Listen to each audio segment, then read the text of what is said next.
generó también que, bueno, además de la participación en la competencia que les hablamos de INESIP, se hayan ido formando encuentros regionales con otras universidades, negro, como la de La Pampa, que bueno, Francisco es de La Pampa, quien nos va a dar la clase hoy. Entonces, a raíz de eso, lo que se generó fue la idea de crear un espacio, que es la clínica, para armar un equipo de litigación. Puntualmente, lo que vamos a hacer este año es eh, formarnos para la competencia de fin de año.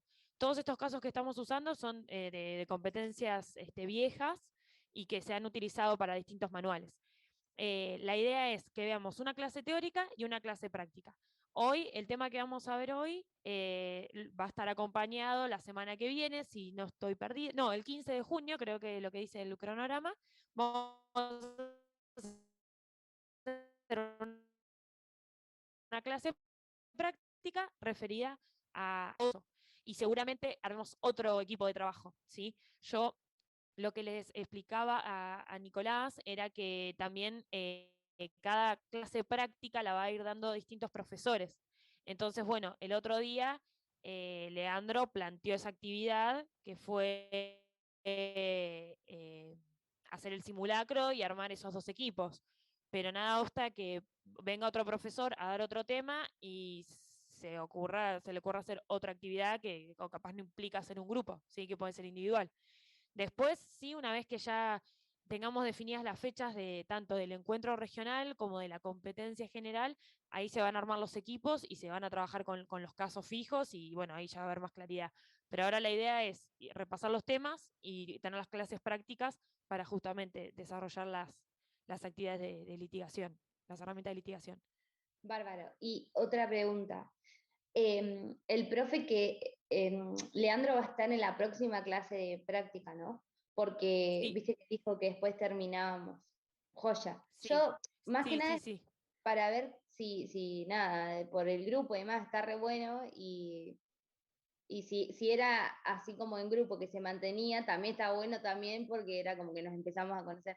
Pero genial, no sabía que cada profe podía cambiar la metodología. Sí, a ver, van a ver que igual la mayoría de las veces vamos a hacer trabajos en grupo porque la litigación es grupal y bueno, tampoco somos tantos, entonces en definitiva se van a terminar cruzando todos. Y la idea es que armemos un equipo en el que podamos trabajar todos. Yo no me acuerdo con cuál de los chicos era que hablaba, que les decía que bueno, después llegado el momento de la competencia, se van a asignar los roles también de acuerdo a la comodidad o a la mayor facilidad que tenga cada chico para desempeñar un rol, ya sea defensa, fiscalía, alegato inicial. Pero bueno, por ahora no tenemos en claro las fechas como para organizar un equipo y decir, bueno, listo chicos, este equipo ya queda y con este equipo vamos a la competencia o con este equipo vamos a algún encuentro regional. Eso está pendiente todavía. Nos gustaría armar un encuentro regional para septiembre. Pero bueno, eso lo estaba gestionando Carly Carnevale. eh, y cuando tenga más definido ya se los vamos a ir comentando.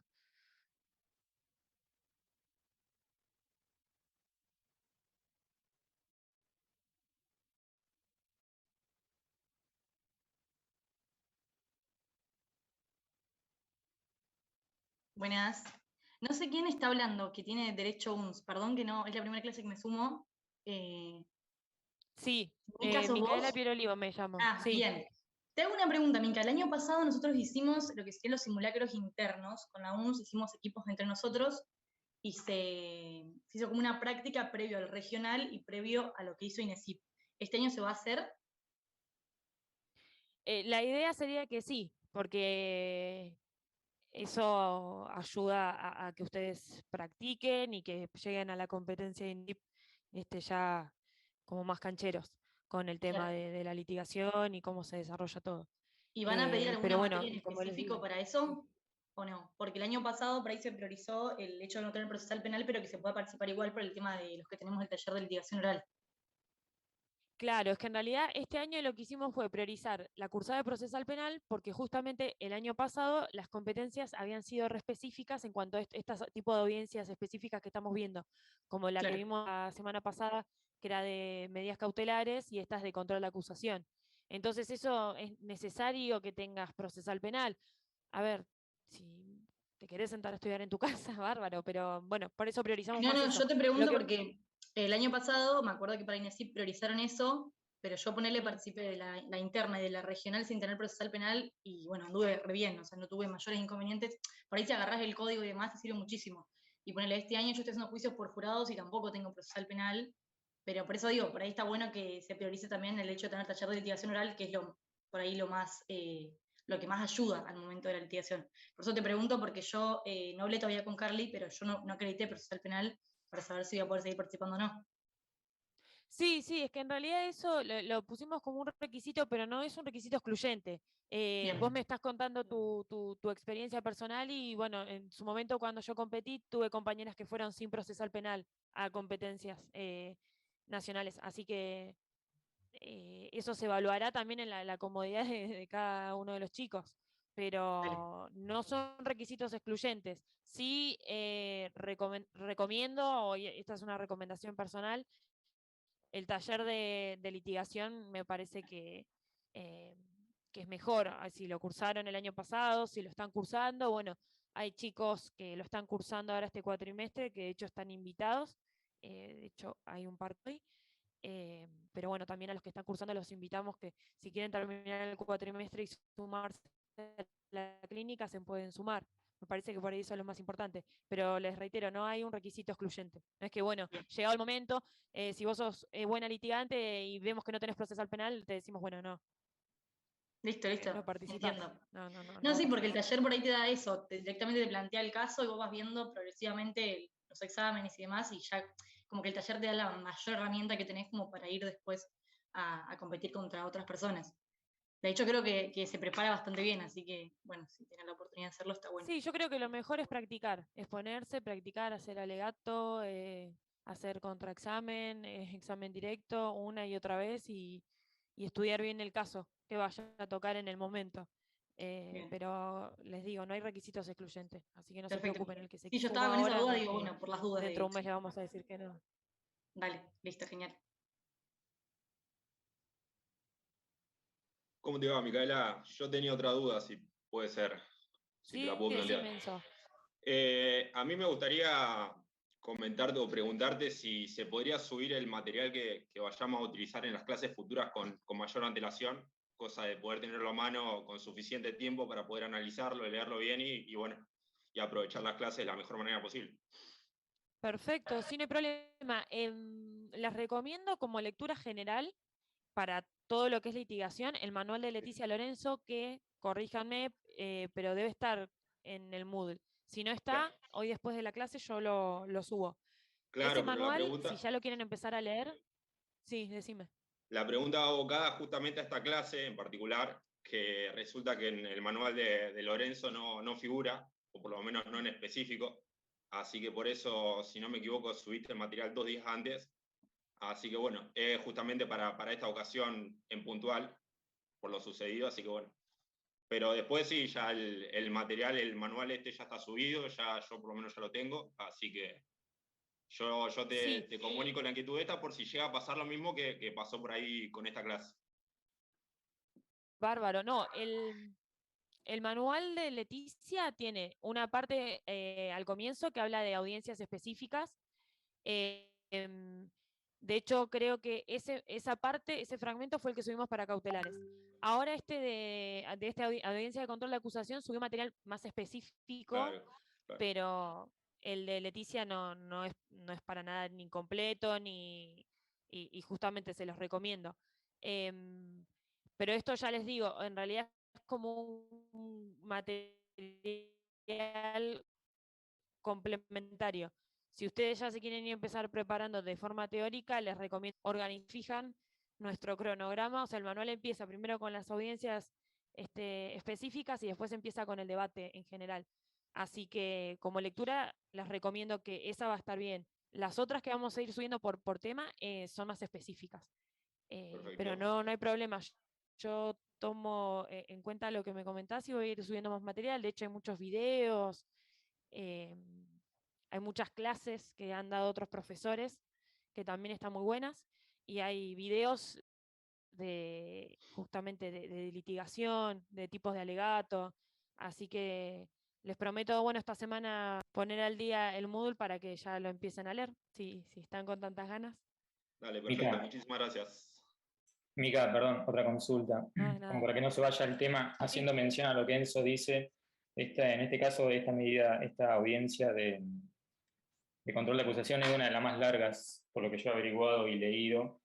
Así que sí, si nos van a presentar un caso para trabajar, también, como es una de las más largas y la más extensa y una de las que más preparaciones va a tener, comparándola a las medidas cautelares, por ejemplo, tiene un montón de cosas más. El caso, en caso de que elijan uno, como así los grupos y demás, si puede ser lo antes posible mejor. Más que todo porque, nada, entiendo que por ahí suena un poco fanático, pero para poder preparar un poco mejor, porque en mi caso particular, por ahí la clase anterior no salió tan, no pudimos exponer tan...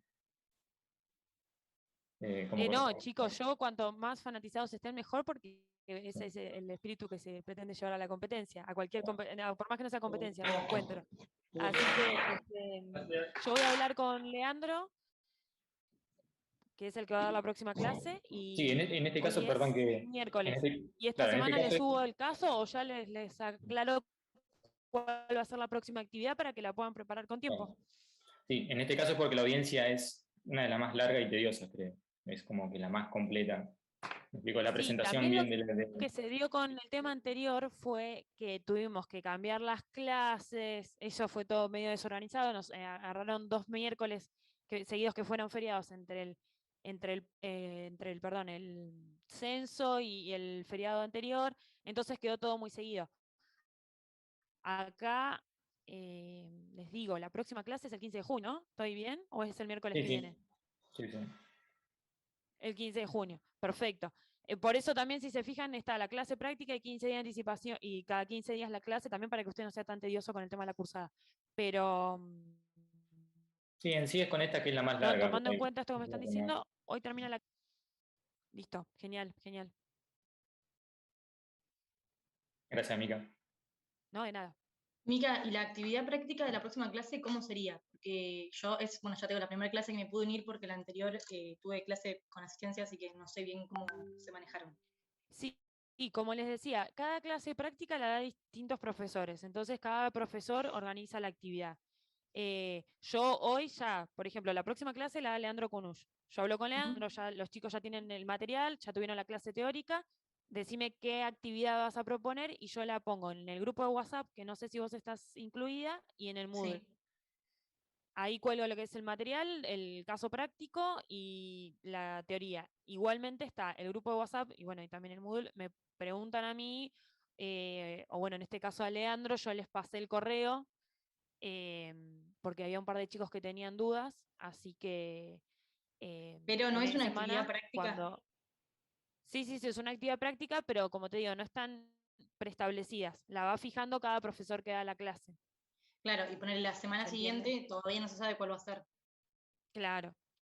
Ok. Hoy, por ejemplo, no sé porque, bueno, le toca a Leandro. Quizá el próximo profesor ya lo tenga organizado. Yo doy un tema, pero no me acuerdo de qué O día sea, pero lo que voy es que tipo vos vas a la yo clase, ya lo bueno, en tengo este caso armado. Leandro nos va a dar la clase y ahí por ahí nos plantean en el momento algo práctico. No, no, yo les aviso antes.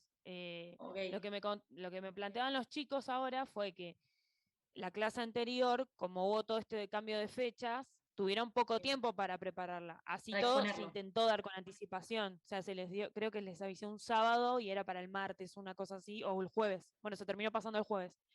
Pero ahora la idea es que esta semana, más teniendo en cuenta lo que me están manifestando tus compañeros, esta semana yo les subo ya la actividad para que ustedes puedan ir a la clase práctica preparados.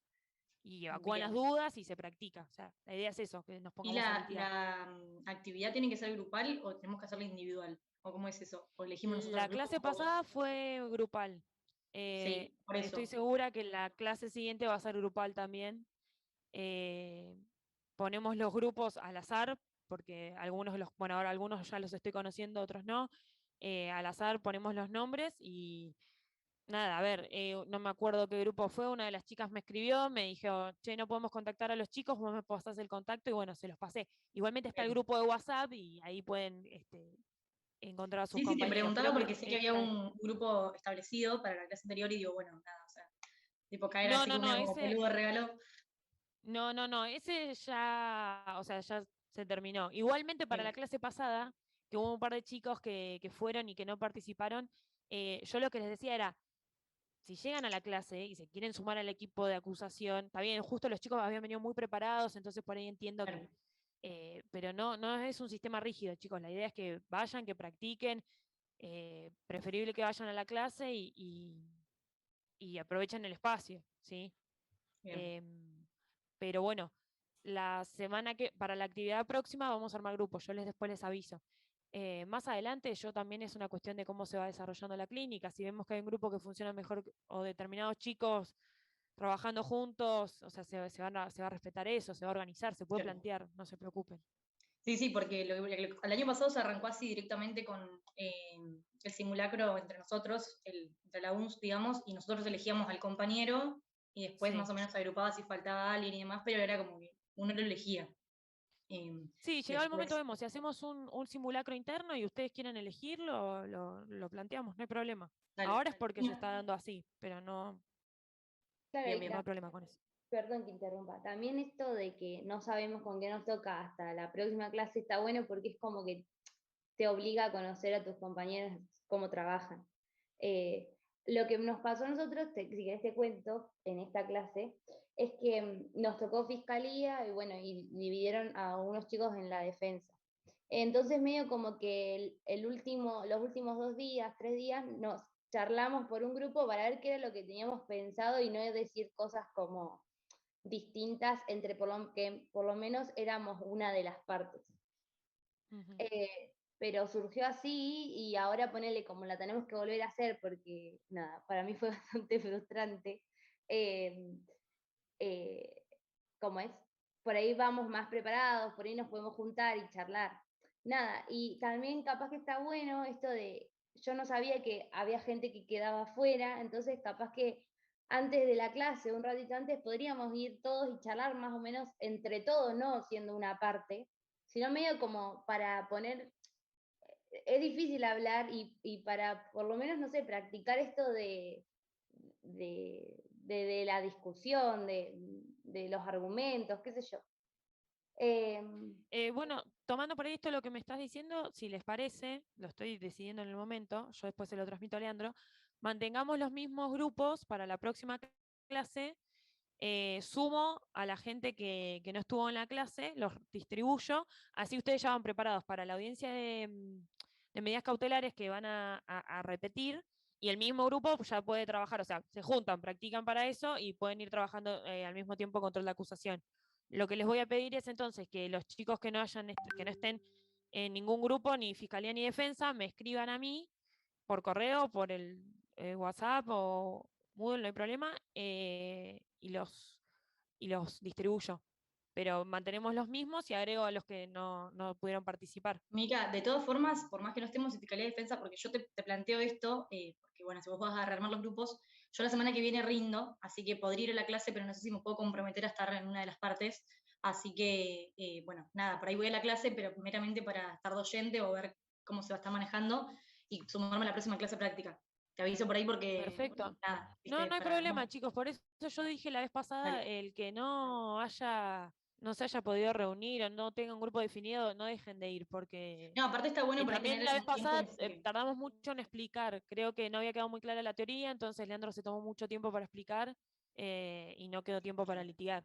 Pero la idea es usar el espacio de las clases prácticas para que ustedes vayan a litigar. ¿Y a Bueno, ahora vos a qué te estamos un referías? poco demorados con el profesor. ¿A ¿Perdón? vos a qué te referías con que quedaba gente afuera? No, como que a mí, yo realmente cuando hicimos la primera clase teórica no éramos tantos, también había un partido, creo. Y nada, pensé que estábamos divididos realmente entre los que habíamos participado. Entonces cuando fui y vi que había gente, o sea, no miré mucho el grupo real, tenía que estudiar otras cosas. Entonces cuando vi que había gente que no estaba en ninguna de las dos posturas, nada, me sorprendió eso. Eso era.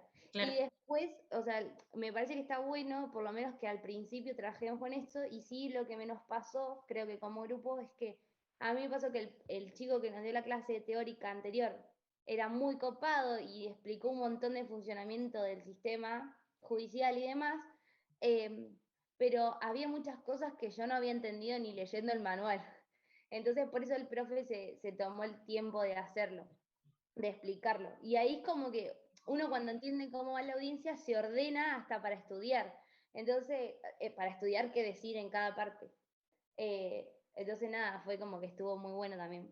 Eso. Por eso es lo que lo vamos a repetir. Creo que la primera parte de la clase práctica vamos a repetir esa primera audiencia. Claro, Y yo yo- me sumo a esto que, Uy. perdón, no sé a quién interrumpí. No, No, Me- estábamos hablando de las tres a la vez, así que no sé si. Me sumo a esto que dice Agustina porque quizás yo también sentí lo mismo, que la clase teórica que fue orientada a la audiencia de medidas cautelares quizás no fue tan teórica como debería haber sido, por lo menos personalmente desde mi punto de vista. Así que quizás eso es una cuestión a tener en cuenta al momento de hablar con los profesores que van a encargarse de la clase, de hacer más énfasis en lo teórico y quizás no comenzar a entrar en aspectos prácticos que todavía no tenemos claro, porque todavía no vimos lo teórico, así que imagínate que nos costaría aplicar el doble lo práctico. Así que circunscribirnos a ese aspecto y bueno, y después atenernos a lo práctico en el simulacro. Porque quizás Sí, yo lo que sentí... pasa, bueno, sí, lo que pasa quizás... también bueno, perdón. son profesores de, no, perdón, para hacer esta aclaración, porque ahora Francisco que va a dar la clase hoy, son profesores de otras universidades, dan igual litigación, dan clases en universidades, además de ser abogados recontra reconocidos. Pero bueno, Leandro es profe en la uni, bueno, él está en el taller de litigación, entonces más o menos tiene el foco. Pero bueno, por eso siempre todas las clases prácticas las van a dar miembros de la uni, de la UNS. O sea, así que podemos encauzar eso. Lo que pasa que, bueno, nosotros charlamos con el profesor antes y también piensen que viene como de gauchada, ¿no? A prestarnos su tiempo. Nada, Chirinos en su caso es una eminencia en lo que es litigación, en la práctica todo y bueno, por ahí está bueno, como me dicen ustedes, desde cierto punto, pero bueno, por ahí para lo más teórico sirve el profesor como Leandro que da el taller y está acostumbrado a eso. Pero no se preocupe que los voy a tener en cuenta. Claro, porque eso fue lo que yo noté que pasó en la simulación, que tuvimos que justamente repetir absolutamente o casi todo para poder hacerlo como debería hacerse, justamente por una falencia quizás en la clase teórica. Que no estoy criticando a Chirinos ni nada por el estilo, pero quizás él No, por favor. no partió desde esa base, del desconocimiento que teníamos nosotros de entrada en el tema que se iba a tratar. Sí, y también creo que lo que nos pasa es que ponele, muchos chicos, o sea, ustedes, están haciendo los talleres y tienen mucha Claro. idea. Y ponele, yo que soy muy vieja, que me tendría que estar recibiendo, yo no lo voy a hacer porque no me voy a cambiar, o sea, lo podría hacer como electiva, pero no me voy a cambiar de plan. Entonces es como que esa herramienta, yo me fui a la clase pensando que me falta esa pata, o sea, como, No, pero quédense perdón, después si quieren, cuando terminemos la clase seguimos charlando, pero lo tengo en sala de espera a Marul. Si quieren ya le damos lugar y empezamos con la parte teórica y después no tengo problema en quedarme un rato y me siguen comentando todo esto. Igual tomé nota de un montón de cuestiones Buenísimo, que me dijeron. Micaela. Gracias de Ahí lo nuevo. estoy admitiendo a Francisco.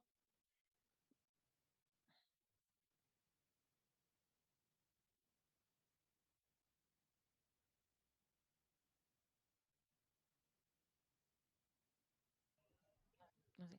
Hola Francisco, ¿qué tal? ¿Cómo estás? Hola, ¿cómo te va? ¿Cómo estás? ¿Qué tal? Bueno, acá estamos con los chicos. Antes que nada, bueno, agradecerte por el tiempo que nos estás brindando para la Por- clínica. Y Perdón, bueno, antes que de primero darte la palabra, sí, te pido perdón. disculpas, les pido disculpas a todos por la demora, lo que pasa que tenía otra actividad y recién llego de General Pico y bueno, recién me senté y me conecté, así que acá estamos. No hay problema, no hay problema, gracias. Bueno, antes de darte la palabra, quería comentarle un poco a los chicos, para los que no te conocen. Bueno, chicos, el doctor Marul obviamente es abogado, penalista, él es decano de la Facultad de Ciencias Económicas y Jurídicas de la Universidad Nacional de La Pampa, universidad con la que hemos en más de una oportunidad compartido competencias, encuentros regionales. Él es profesor en la UNI, también en la Universidad de La Pampa. Bueno, es miembro de INESIP, miembro del CEJA, es materia autorizada en lo que es litigación. No sé si alguno, bueno, Francisco, te adelanto que son chicos muy curiosos y están muy fanatizados con lo que es la litigación, así que capaz alguno ya haya encontrado por allí el manual de Marul y lo que es formación de profesores universitarios en litigación, así que y su conocimiento. Así que bueno, de nuevo, gracias, Francisco, te doy la palabra. Bueno, gracias, Micaela. Bueno, ¿cómo les va, chicos? ¿Cómo están? ¿Cómo andan? Buenas tardes, Eh, profesor. Recording in progress. ¿Qué tal? Buenas tardes. Bueno, ¿cómo están? Bueno, Estábamos esperando con ansias. bueno, por suerte estaba el partido para amenizar la espera. ¿Cómo terminó el partido? Porque yo me fui de un lugar y íbamos 2-0, pero no sé cómo terminó. 3-0. ¿3-0? Sí, sí. Impresionante. Bueno, Yo no miré el partido, así que lo mismo. Da igual. Bueno, Carly cuando me invitó para que charlara con ustedes, me contó que la idea era que, que charláramos de la etapa intermedia, ¿no? Y bueno, la idea es compartir con ustedes lo que yo opino de la etapa intermedia, lo que creo que hay que tener en consideración. Pero sobre todo me gustaría que ustedes me hagan preguntas para empezar a dirigir un poco los aportes que les puedo hacer. Según lo que me decía Carly, ustedes vienen trabajando teniendo como vista, como horizonte, la posible participación de un equipo de la FACU en una de las competencias. En ese escenario es que, como fue el año pasado y no había sido en años anteriores, puede ser posible que se haga algún tipo de audiencia de la etapa intermedia, ¿no? Así que para eso era un poco la idea de esta conversación. Bueno, como les decía, abran directamente el micrófono y me preguntan y vamos conduciendo la conversación. A mí me gustaría empezar diciéndoles que yo creo que la etapa intermedia, yo escribí un artículo hace bastante, cuando estaba saliendo el código acusatorio de Río Negro, y donde hacía un análisis de la etapa intermedia y lo comparaba con la etapa intermedia del proceso mixto. Y justamente la etapa intermedia de los acusatorios, entiendo yo que en aquel momento y aún hoy eh, está sufriendo una, una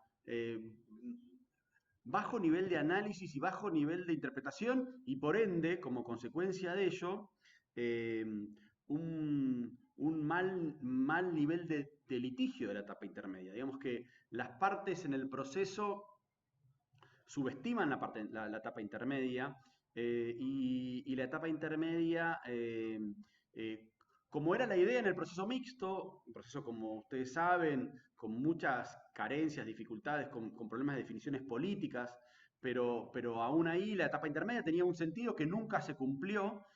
Y bueno, y la etapa intermedia en el proceso, en los procesos acusatorios, tanto el de ustedes de provincia como el de la provincia de La Pampa y de todos aquellos que hemos avanzado al acusatorio, está lamentablemente padeciendo de esas mismas dificultades, ¿no?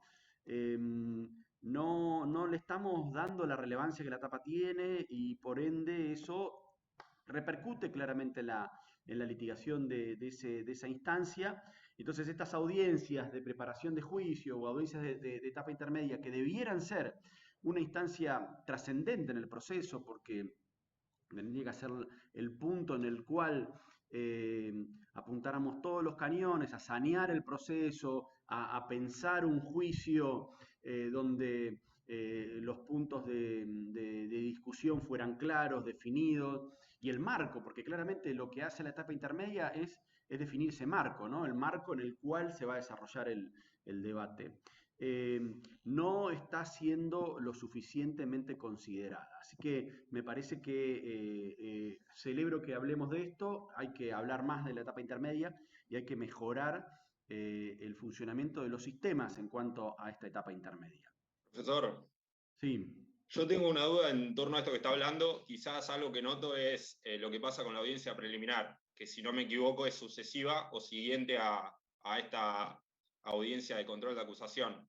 Yo lo que noto Sí, decime, ¿qué es notas? que muchas cuestiones que se pueden tratar en esta audiencia que hoy vamos a trabajar, también se pueden tratar en la audiencia preliminar si no se trataron en esta primera. Y Sí. por eso quería preguntarle por qué eso sería así. Mira, hubo bastantes, y existen aún bastantes idas y vueltas respecto a la etapa intermedia. Claramente la etapa intermedia es una etapa de saneamiento del juicio, de preparación del juicio oral, y esto generó en los distintos códigos diferentes interpretaciones y diferentes aplicaciones de ello en la letra de los códigos. Como vos mencionás recién, en el código de ustedes tienen este desdoblamiento de la etapa, en el código nuestro pasaba algo similar, en el código de La Pampa pasaba algo así como que había un desdoblamiento entre una parte oral y una parte escrita, que en todos los casos lo que hacían era hacerle perder esa importancia que la etapa tiene. Lo cierto es que la audiencia principal de la etapa intermedia debería ser en cualquiera de nuestros sistemas la etapa del control de acusación, y en la mayoría de los sistemas se va apuntando a unificar en esa audiencia de control de acusación toda la actividad vinculada a la etapa intermedia. Como vos mencionás, bueno, en el caso de ustedes tienen este desdoblamiento, pero en la mayoría de los sistemas se apunta. De hecho, en nuestra provincia se modificó el código y se limpió toda esta etapa de parte escrita y se fijó todo en una gran audiencia de control de acusación que hace los roles, es decir, cumple los roles de ambas audiencias, de control de acusación y de preparación del juicio oral, de preparación general, ¿no? Obviamente después en la etapa del proceso hay alguna audiencia donde se preparan cuestiones más formales del juicio, pero la etapa de preparación, de definición, de la prueba que se va a admitir para juicio, de la prueba que se va a discutir en el juicio, se hace todo en esta sola audiencia de control de acusación, que en todo lo que está escrito, en la doctrina que tenemos de los sistemas acusatorios, se considera en definitiva la audiencia de control de acusación como el centro de esta etapa intermedia. Entonces, yendo a tu pregunta, Enzo, puede pasar esto que vos señalás, de que se desdoblen o que se posibilite, que exista la posibilidad de hacer planteos en una o en otra, y eso, el problema está vinculado con lo que yo decía recién, con esta cuestión de que a lo que deberíamos apuntar todos es a centralizar todo en una sola audiencia, para que sea claro que ese es el momento bisagra en el proceso en el cual se discuten ciertas cuestiones que ahora vamos a ver y se definen ciertas cuestiones con relación al juicio. Y acá siempre me parece importante mencionar algo. Siempre pensemos al proceso con una centralidad en el juicio oral. Esto lo dice Binder y creo que siempre es importante tenerlo presente. El juicio oral y público, aun cuando trabajemos los sistemas para que no todos los casos lleguen al juicio oral, para que muchos casos no lleguen al juicio oral con salidas alternativas y demás, pero el sistema siempre lo tenemos que pensar con la centralidad en el juicio. ¿Por qué? Porque el sistema, el juicio oral es el centro y todo lo que hacemos antes del juicio oral es para preparar ese juicio oral y todo lo que hacemos después es para revisar ese juicio oral. Entonces, es decir, es como un método de pensamiento, ¿no? El juicio oral debe ser el centro, aun cuando hagamos todo lo posible para no llegar. Pero el juicio oral es el centro, todo lo que hacemos antes es para preparar ese juicio y lo que hacemos después es para revisar ese juicio.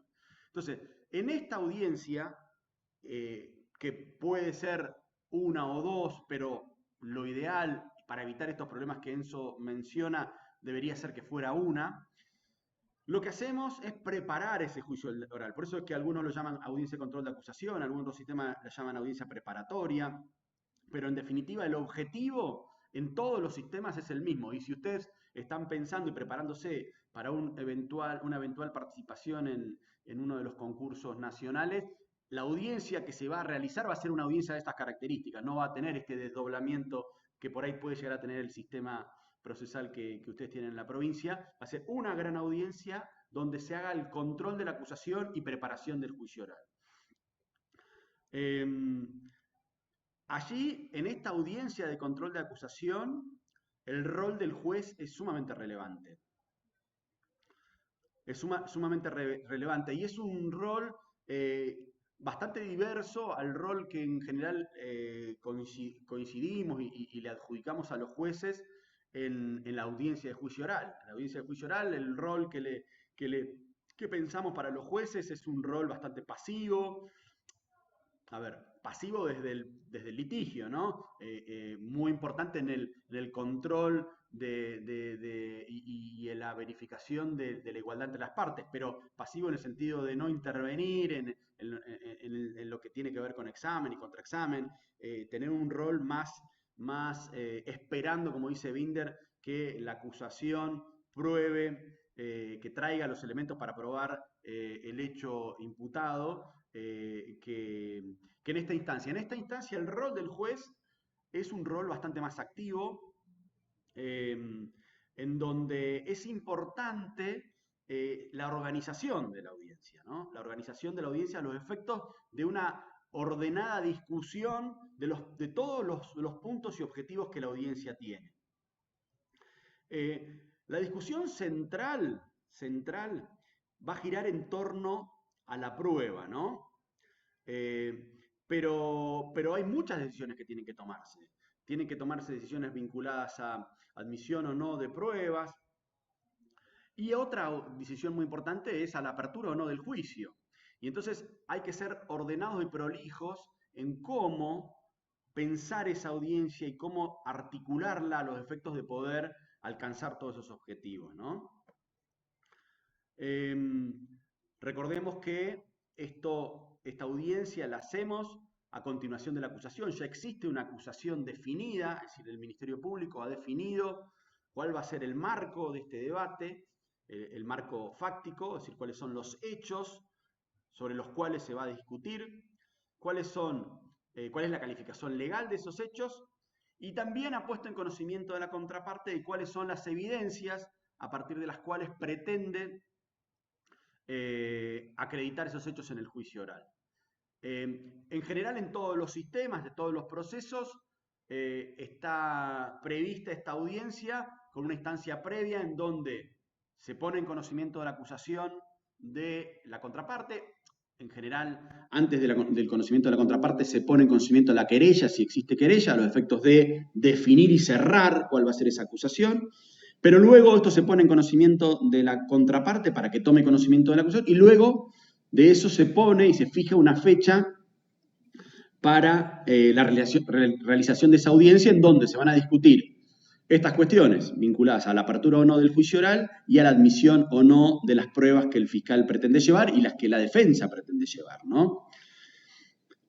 Como les decía, aquí hay una bisagra en el proceso y hay un cambio del tono del vínculo entre la acusación y la defensa. Hasta este momento, el vínculo entre la Fiscalía y la defensa era un vínculo en el cual todavía había expectativas, había posibilidades de lograr introducir algún tipo de variante de parte de la defensa a la Fiscalía a los efectos de decir, bueno, mira, esto no es necesario que lo llevemos a juicio, podemos sacarlo por una salida alternativa. Bueno, al momento de que la Fiscalía hace la acusación, ese lenguaje, ese vínculo cambia. Ya la Fiscalía nos define, vamos a juicio, así que las conversaciones a partir de ahí se cambia de tono, ¿no? Cambia el tono de la conversación. Se marca una suba en la intensidad del debate, porque la acusación al cerrar la investigación define cuál va a ser la prueba que va a pretender llevar a ese juicio, y entonces el debate se hace más intenso con relación a la admisibilidad o no de esa prueba para el juicio oral, ¿no? Y sobre todo en sistemas como los que tienen ustedes con juicio por jurados, porque ahí la discusión sobre qué prueba vamos a permitir, qué prueba el juez va a permitir que el jurado pueda analizar en el juicio, es un debate sumamente trascendente al resultado del juicio, al punto que en esta audiencia sepan ustedes que no existe la posibilidad de discutir el resultado de la audiencia. Si el juez, luego de toda la discusión de admisibilidad de la prueba y de apertura de juicio, decide abrir el juicio y no admitir ciertas pruebas, esa decisión no va a ser impugnable en principio. En principio hay algunas excepciones en algunos sistemas que han permitido discutir alguna cuestión de ahí porque causaba un gravamen irreparable, pero en principio no es discutible, pero sí hace muy importante que las partes estén sumamente atentas a hacer las reservas de las impugnaciones correspondientes. ¿Por qué? Porque una prueba que la Fiscalía quiso llevar al juicio y el juez no admitió, y luego el juicio se desarrolló y esa prueba no estaba, puede hacer que el juicio termine de una manera u otra. Entonces, si se le niega la admisión de la prueba en esa instancia, la Fiscalía en ese caso debería hacer reserva de impugnar la sentencia porque esa prueba no fue admitida. Lo mismo la defensa. ¿Ah? Así que ahí hay un nivel de intensidad del debate muy importante, lo que lo que les estoy planteando es lo que debería ser, pero que lamentablemente muchas veces no pasa en los sistemas actuales. No se toma conciencia de la importancia de la audiencia y por lo tanto el litigio en esta audiencia no tiene la profundidad que debería tener. ¿Se entiende hasta acá? Sí, claro. Sí.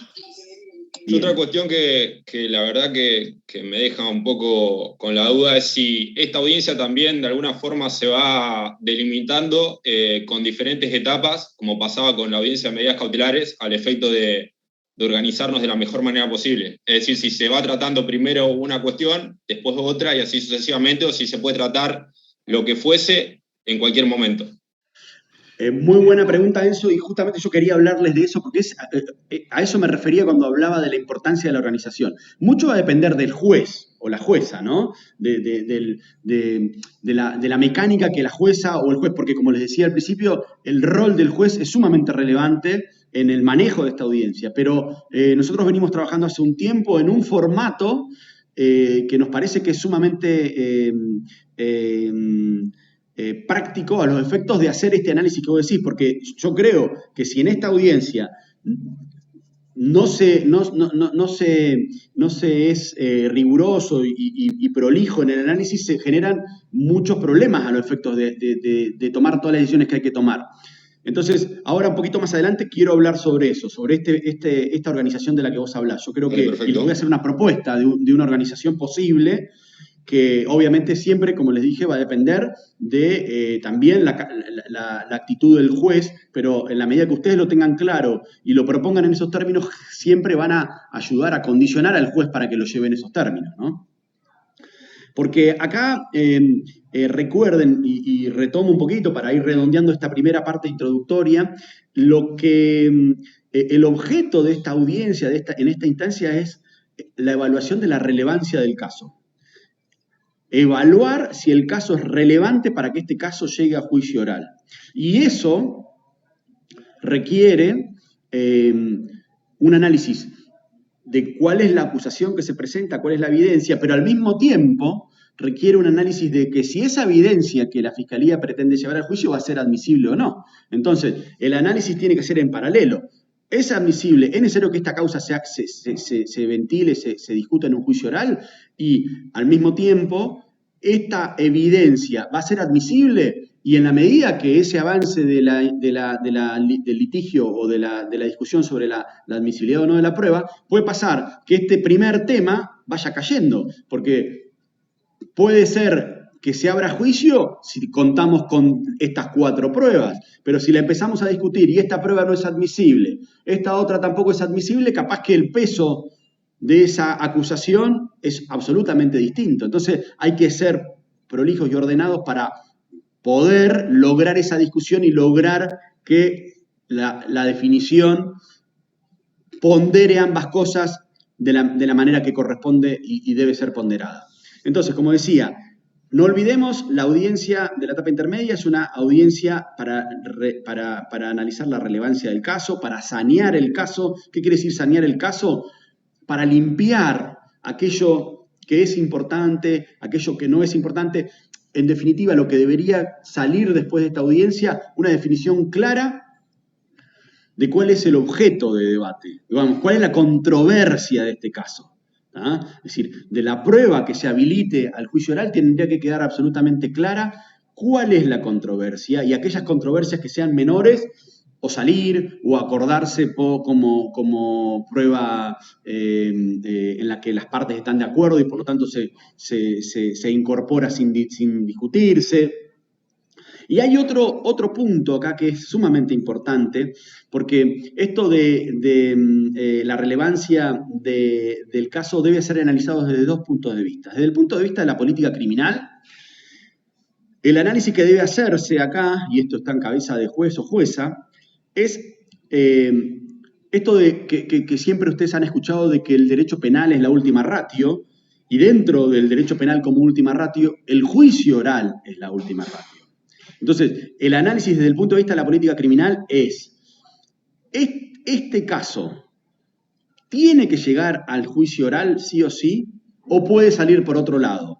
Es decir, es la última alternativa que tenemos es ventilarlo en el juicio oral, porque hacer un juicio oral siempre tiene un costo, y no me refiero a un costo económico, tiene un costo operativo para el Ministerio Público, porque es un nuevo juicio oral, tiempo, gente, dedicación, demás.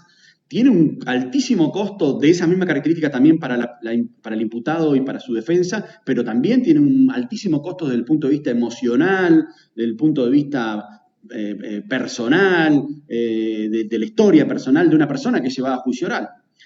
Eso Alberto Binder lo dice con claridad, es decir, esta instancia de evaluar si vamos o no a llevar a un juicio oral a una persona debe ser muy, muy, muy delicada, porque yo no soy muy amigo y hace pocos días leí un fallo en el cual esto de alegar el respeto a las garantías, para decir, bueno, vamos a llevar a esta persona a juicio oral para que pueda hacer valer sus garantías constitucionales. No, pará.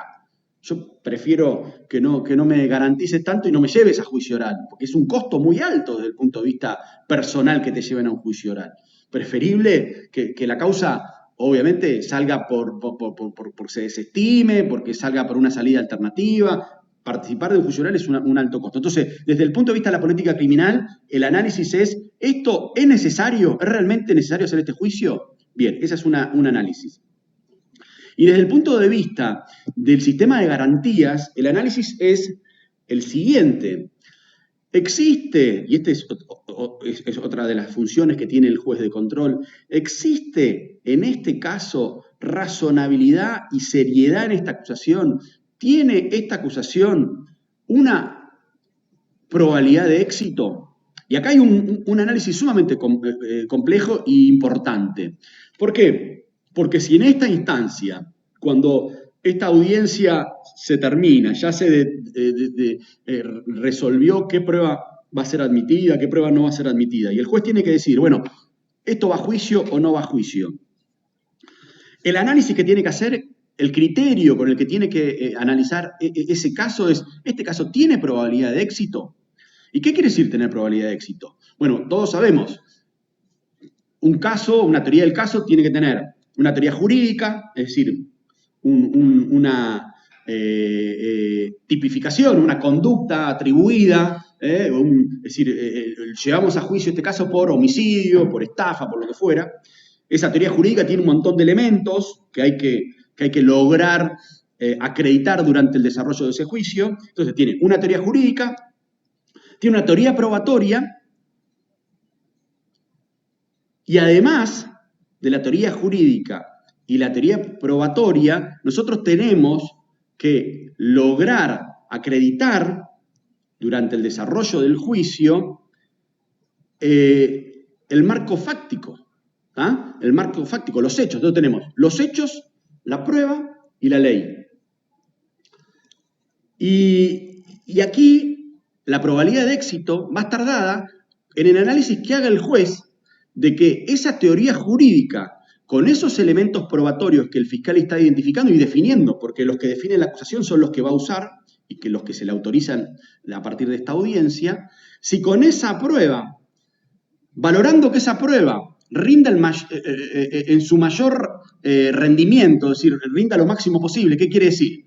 Yo tengo un caso por homicidio, tengo 3 testigos, uno de ellos presenciales, y esa prueba, ese testigo en el juicio, va a ir al juicio y va a rendir al máximo, quiere decir, va a venir y va a decir, sí, yo lo vi al acusado cuando disparó el arma y mató a la persona, ese sería su máximo rendimiento. Entonces, si esa prueba en ese máximo rendimiento va a permitir acreditar los hechos y por lo tanto permitir que se tenga por probada la acusación. Entonces, si eso no pasa, ¿por qué? El juez dice, bueno, sí, el caso está muy bien, este caso, pero resulta que, pongamos un caso de estafa, ustedes tienen un marco fáctico, tienen claramente una teoría jurídica, una estafa, y tienen una teoría probatoria, tienen un marco probatorio que llevan a juicio. Pero del marco probatorio que ustedes me traen acá y yo lo estoy analizando, ya determiné cuál prueba voy a admitir y cuál no, de esa prueba que me queda, yo advierto que, por ejemplo, con esta prueba, con ninguna de estas pruebas, ustedes van a poder acreditar el elemento ardid de la estafa. Porque no hay prueba para eso. ¿Ah? No es que vamos al juicio a ver qué pasa. No, veo la prueba y ninguna de esas pruebas sirve para acreditar el elemento jurídico ardid. Entonces, si no hay ninguna prueba que vaya a servir en el juicio para acreditar el elemento jurídico ardid, ese caso no tiene probabilidad de éxito. Ese caso, aun cuando lo llevemos a juicio y todos los testigos declaren lo mejor posible para la teoría de la fiscalía, no vamos a lograr nunca probar el ardid, porque no tenemos prueba para eso. Entonces, ese es un caso en el cual el juez de esa instancia, de esta audiencia de control de acusación, debería decir, este caso no tiene que ir a juicio. ¿Por qué? Porque no tiene probabilidad de éxito. Y si no tiene probabilidad de éxito, no tenemos que hacer pagar todo este costo al sistema, este costo al imputado, no tiene que ir a juicio oral. Entonces, ese es el análisis que se va a hacer en esta instancia. Y ahora vamos a ver cómo lo hacemos. El análisis, el criterio que debe tener el juez a los efectos de hacer el análisis de qué caso debe llegar a juicio oral o no, es el de la probabilidad de éxito de esa acusación. En general,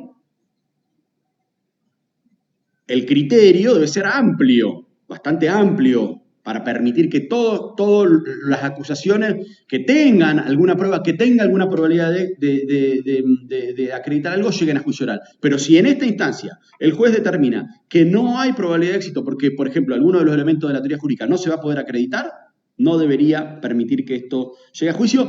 ¿Por qué? Porque esto tendría que estar definido ahora. No podría uno esperar a que surja mágicamente durante el juicio oral una prueba que no ha sido prevista en la teoría del caso de la acusación.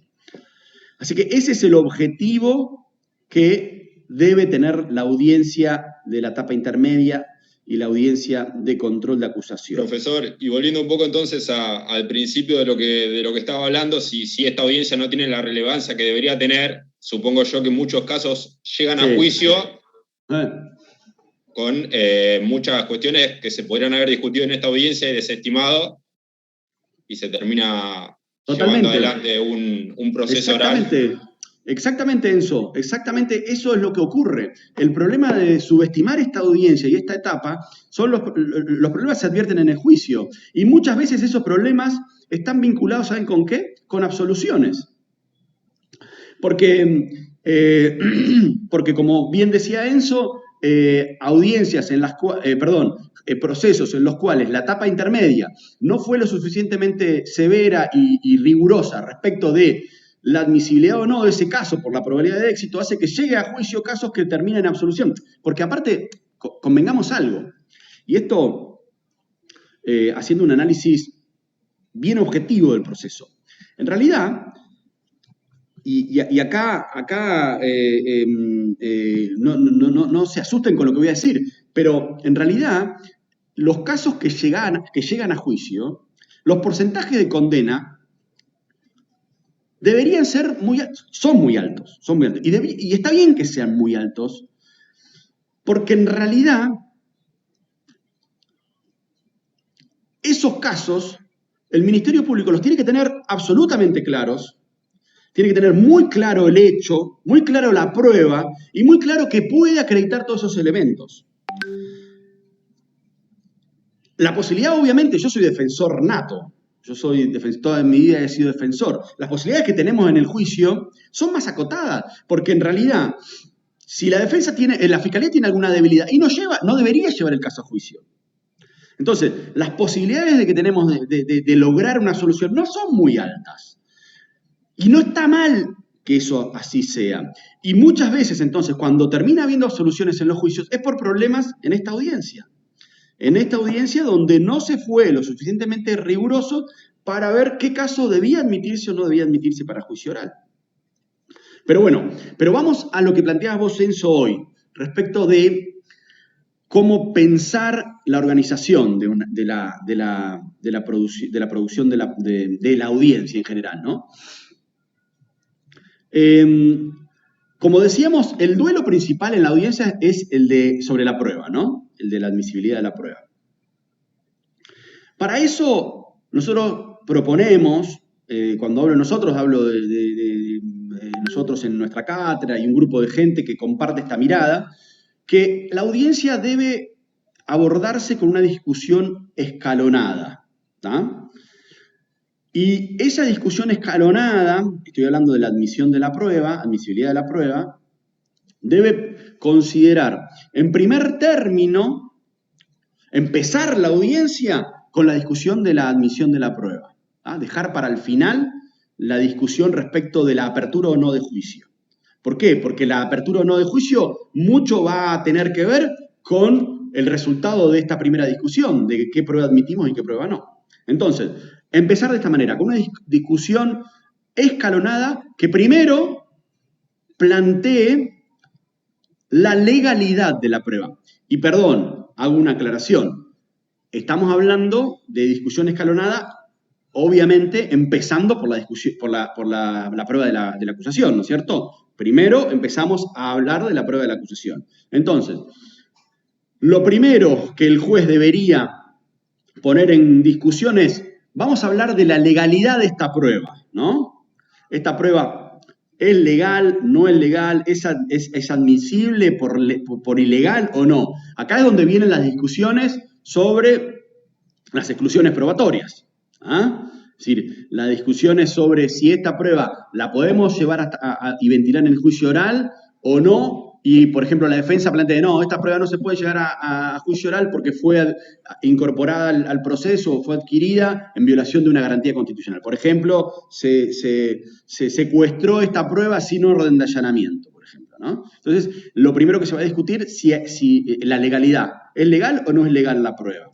Ahí tiene que haber una discusión en donde primero, obviamente, se le dé la posibilidad a quien va a hacer el planteo, ¿ah? Sobre la legalidad del juez. Entonces, ya me pongo en rol de juez, ¿no? El juez dice, bueno, sobre la legalidad de la prueba propuesta por la Fiscalía, ¿la defensa tiene algo que plantear?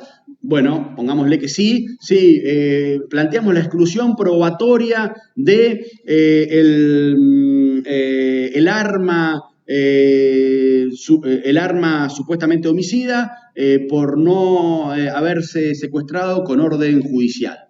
Bien, ¿qué tiene para decir la Fiscalía al respecto? Bueno, y ahí se plantea el litigio sobre la admisibilidad o no de esa prueba, ¿no? Ahí va a haber toda la discusión de garantías constitucionales, si hubo excepción, si no hubo excepción, todo lo que se discutiría respecto de la admisibilidad de esa prueba. Se resuelve, se admite la prueba, bien.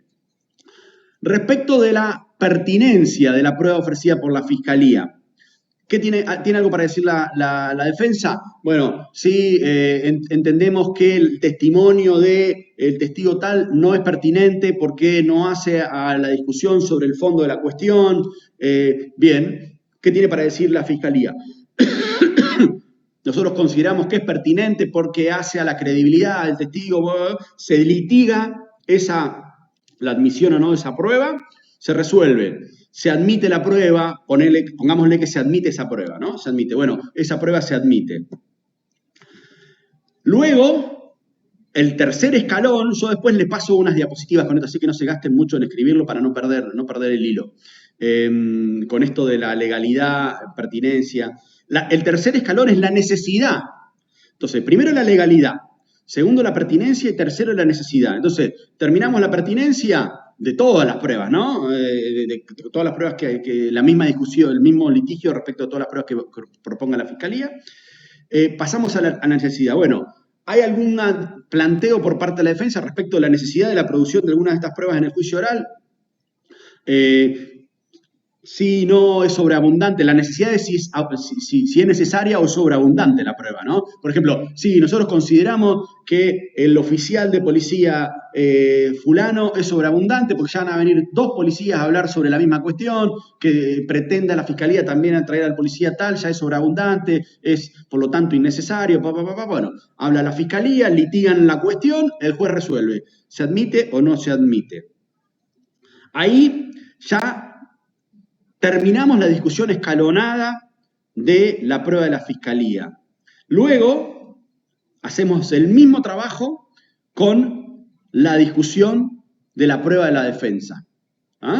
En general, esta discusión con relación a la defensa es bastante probable que no tenga el primer escalón de la legalidad.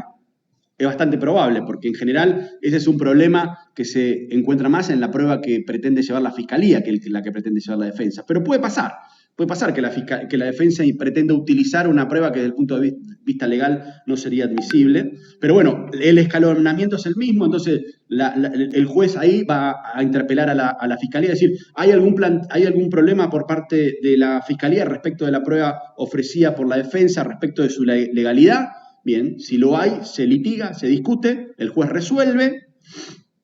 A continuación, con relación a la prueba de la defensa, ¿hay algún tipo de planteo de la Fiscalía con respecto a la pertinencia de esa prueba? Se discute, se litiga, se resuelve, si se admite, si no se admite, cuál se admite, cuál no. Lo mismo con respecto a la necesidad. Y ahí terminamos la discusión escalonada de la prueba de la Fiscalía y la defensa. Y a continuación de eso, lo que queda son los acuerdos probatorios, son las convenciones probatorias. Ahí es cuando las partes van a decir, bueno, señor juez, además de todo esto, o el juez mismo, porque recuerden, el juez tiene un rol sumamente proactivo, ya esas convenciones van a estar aclaradas en el ofrecimiento de prueba de Fiscalía y de defensa, y le va a decir, bueno, hablemos ahora de las convenciones probatorias. Y acá hay algunos aspectos a considerar. ¿Por qué?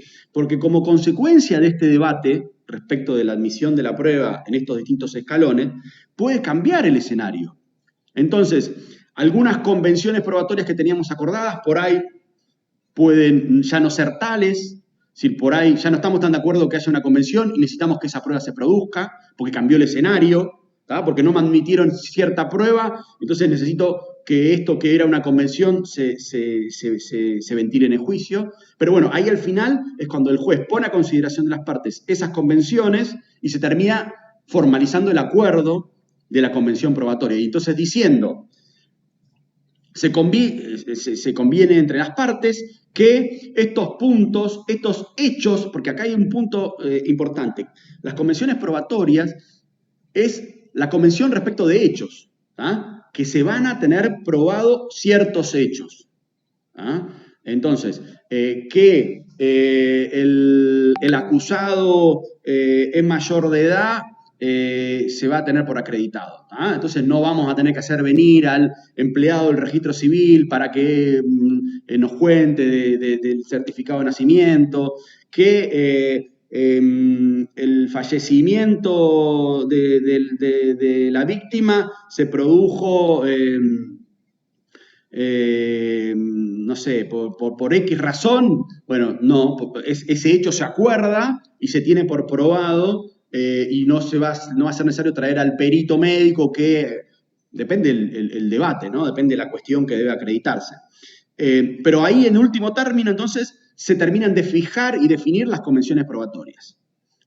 Entonces, se definen las convenciones probatorias y en ese momento es cuando el juez está en condiciones de poder definir si ese caso está en condiciones de abrirse a juicio oral o no, porque ya tengo saneado cuál va a ser la prueba que ese juicio va a poder ventilar en el debate. Entonces, ahí es cuando el juez define, bueno, en consecuencia de todo esto es que se abre el juicio oral o no se abre el juicio oral, porque a lo mejor a partir de justamente las discusiones de legalidad, de pertinencia, se cayeron ciertas pruebas, hicieron que el caso se debilitara y que el juez considere que no está en condiciones de abrirlo. Y por ahí pasa, sí, Enzo, que la audiencia puede derivar en ciertas cosas, como por ejemplo que el fiscal pueda llegar a plantear, no, estoy revisando la posibilidad de que esto se abra a juicio oral, pueda generarse algún tipo de cuarto intermedio, a los efectos de conversar entre las partes algún tipo de salida,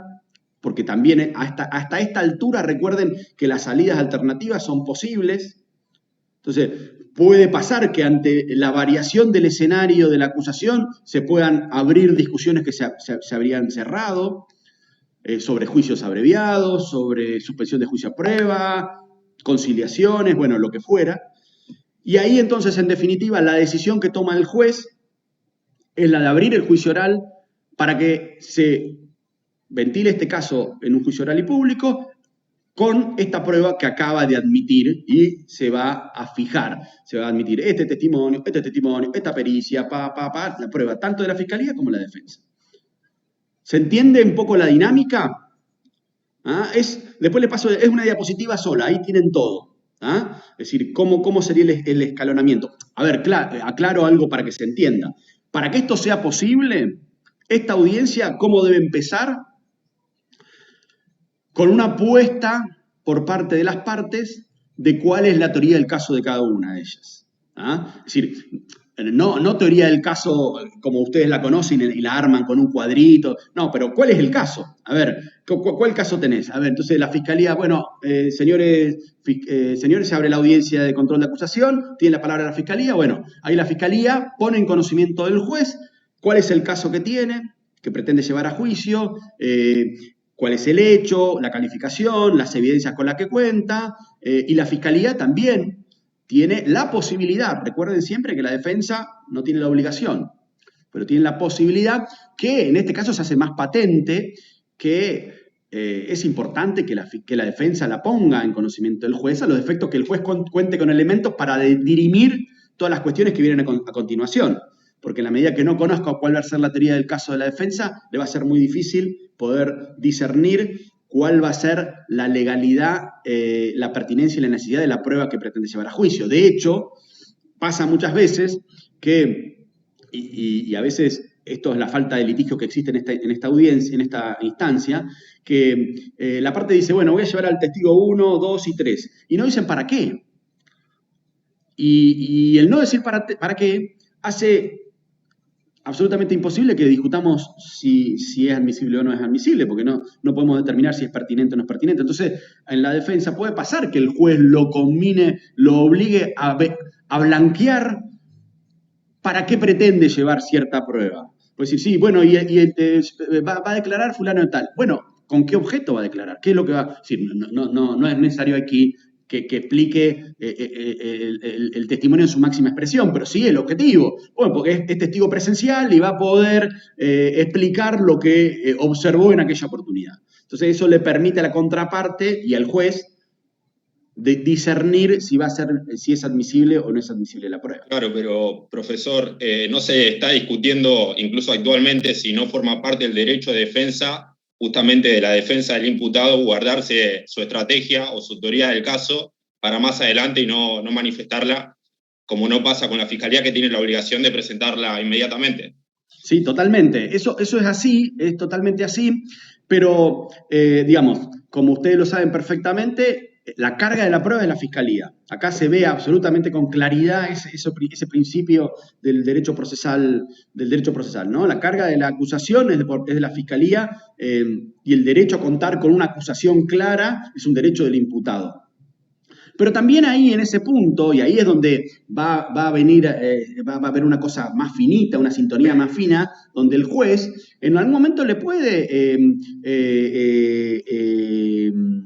exigir a la defensa que si pretende llevar cierta prueba al juicio, tiene que por lo menos, aun cuando no haya exhibido o planteado su teoría del caso o qué pretende, qué busca en este juicio, que por lo menos aclare cuál es el objeto para el cual pretende llevar esa prueba al juicio. ¿Para qué? Para que la contraparte pueda litigar la pertinencia o no de esa prueba y el juez lo pueda decidir. Así que siempre conservando esta obligación en espaldas de la Fiscalía, en este punto puede haber un momento en que se le exija a la defensa que blanquee para qué va a llevar a ciertos testigos. Así que esa sorpresa aquí va a ser relativa. Es decir, claramente no le van a pedir que ventile totalmente cuál va a ser el desarrollo de ese testimonio, pero sí por qué pretenden llevar ese testigo a juicio, ¿no? Perdón, Francisco, pero esto, o sea, yo podría, aunque el juez me lo imponga, aunque sea para el objetivo por el que yo quiero llevar el supuesto probatorio, no estaría como irrumpiendo mi derecho como defensor de no ventilar. O sea, yo aún así me puedo negar como defensor en caso. Sí, te podés negar, pero lo que pasa es que el resultado puede ser que el juez diga, bueno, si usted se niega, mire, no la declaro admisible, porque no sé para qué usted la pretende llevar a juicio. Es el riesgo.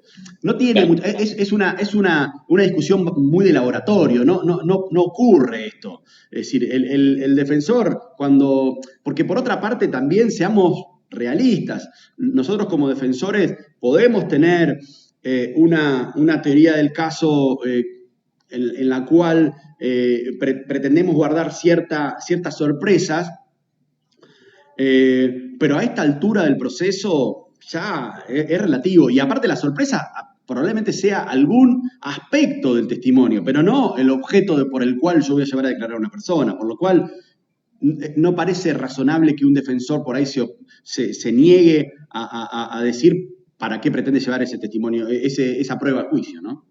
Sí, o ponerlo en la balanza por ahí. O sea, por ahí justamente por hacerlo. Sí. Bueno, recuerden ustedes algo que siempre decimos en litigación. Todas las decisiones que tomamos en litigación son estratégicas. Entonces, puede ser que uno de nosotros como defensores diga, no, yo no voy a decir nada, voy a llegar a juicio. Pero bueno, es una decisión estratégica porque eso hace que el juez conozca menos de mi caso y por lo tanto pueda tomar decisiones que si conociera más podrían beneficiarme más respecto de admisibilidad o no de ciertas pruebas. Es una decisión estratégica. Y otra pregunta hablando de ese punto. Perdón. Sí. No, está bien. Yo quería preguntarle cómo se compatibiliza eso de alguna manera con la deficiencia técnica que el juez puede notar en la defensa si omite hablar de su estrategia. Bueno, ahí se abre un debate sumamente interesante, ¿no? Y que es el tema de si la defensa penal efectiva. Los jueces, en algunas provincias es más claro porque el juez de esta etapa se los llama jueces de control o jueces de garantía. El rol fundamental que tienen es el de hacer respetar las garantías, ¿no? Y la garantía, una de las garantías básicas es la defensa en juicio. Entonces, si advirtiera que la defensa tiene un problema de enfoque de su caso o de enfoque de la audiencia, ¿no? Del objeto de la audiencia, al punto tal de generar algún tipo de indefensión en el acusado, y el juez debería llegar al extremo de relevar a esa defensa y cambiarle la defensa, que es un tema sumamente delicado, porque sepan ustedes que el derecho a la defensa en juicio es un derecho personalísimo, en el cual, y esto es bueno aclararlo porque muchas veces no lo tenemos o lo pasamos por alto, el primer derecho que tenemos cada uno de nosotros y nosotras como ciudadanos es a contar con un abogado de nuestra confianza. Porque partamos de lo siguiente, el derecho a la defensa es un derecho personal. Es decir, es más, el primer derecho yo les diría que es el derecho a la autodefensa, al defendernos personalmente, y como derivación de eso, el de que sea un defensor de nuestra confianza. Entonces, que el juez se meta en ese intersticio y diga, bueno, mire, es de su confianza, pero la verdad que no lo está defendiendo, es un tema delicado. Tiene que ser patente y clara la indefensión del imputado para que el juez pueda llegar al punto de decir, bueno, no, acá no hay una defensa penal efectiva, yo tengo que garantizar una defensa penal efectiva y por lo tanto este defensor no puede seguir. Hay jueces que han hecho esto en esta audiencia o en otras instancias y han dispuesto el relevamiento de la defensa, pero es una cuestión sumamente delicada por esto que les decía, que el imputado tiene el derecho a ser asistido por el abogado de su confianza. Pero si advierte que el abogado está totalmente desenfocado y no está entendiendo y puede, y es su deber, es su obligación, relevar esa defensa y invitarlo a que designe otra defensa, y si no lo hiciere, ponerle una defensa oficial. María Eugenia, perdón, tenías una pregunta. Y la mía era más personal igualmente, que era lo que vos hacías habitualmente con esto, si lo hacías con la teoría del caso o no la presentabas directamente. No, yo soy como litigué muchos años con el sistema mixto, en el cual no teníamos la posibilidad de hacer muchísimas de estas cosas, porque esta discusión también se repite cuando hablamos de los alegatos de apertura, ¿no? El derecho que el defensor tiene de hacer o no alegato de apertura. Y yo soy un partidario de que todas esas posibilidades las tenemos que aprovechar los defensores, porque yo, les repito, litigué muchos años en el sistema mixto y yo llegaba a juicio oral, en donde el juicio se abría con la lectura de la acusación de la fiscalía. La defensa no podía emitir ningún tipo de consideración respecto al objeto de ese juicio, y se empezaba a producir la prueba y recién la defensa podía opinar al momento de sus alegatos. Entonces yo creo que hay que aprovechar las instancias que tenga la defensa para poner al juez en la claridad de cuál es el objeto que uno busca en este juicio. Yo creo que depende del caso también, ¿no? Pero si uno tiene una teoría del caso trabajada, pensada y preparada, es bastante mítico esto del secreto y la sorpresa que podemos llegar a tener en alguna prueba de la defensa durante el juicio oral. Y repito, y muchas veces esa sorpresa está en detalles, no está en el objeto para el cual llevamos a la persona al juicio. Por lo cual yo soy de la idea que hay que aprovechar esa instancia. Hay que entonces, cuando se abre la audiencia de control de acusación, luego que la Fiscalía menciona qué es lo que busca en este juicio, qué hecho pretende probar, con qué prueba y por qué acusación, la defensa también hacer un blanquear esto, que está bien, yo entiendo, a ver, puede pasar que yo como defensor tenga ciertos grises todavía sobre la defensa. ¿Por qué? Porque yo pienso que voy a ir por no autoría, pero pienso que tal vez es posible que pueda plantear una legítima defensa, es decir, en algún momento, subsidiariamente. Tiene su costo esto, ¿no? Desde el punto de vista de litigación tiene costo esto de tener defensas alternativas. De hecho, los códigos, fíjense que prevén la posibilidad desde el punto de vista de la acusación alternativa.